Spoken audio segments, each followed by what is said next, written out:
નમસ્કાર સર્વ ભાઈઓ અને બહેનોને કે આજ 24મી જાન્યુઆરી નિમિત્તે આપણે ખોડા સેન્ટરમાં હાઈવે ઉપર 68 નંબરના કેમિકલ ઢોળાવાથી એક્સિડન્ટ અકસ્માત થવાના બહુ ભય થયા છે અને લાઈવ જોઈ શકો છો.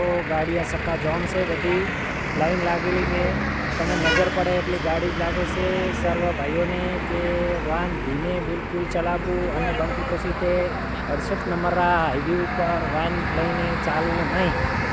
ખાસ અપીલ આપવામાં આવે છે કે સર્વ ભાઈઓ અને બહેનો પોતાના જીવ જોખમ જેવું લાગી રહ્યું છે તો સર્વ ભાઈઓ ડ્રાઈવર કરતા તમામ મિત્રોને ખાસ સૂચના આપવામાં આવે છે કે 68 નંબરના હાઈવે ઉપર ખોડા બોર્ડરથી HP પંપ સુધીથી આગળ પણ બ્લોક સુધી લાઈન લાગી રહી છે.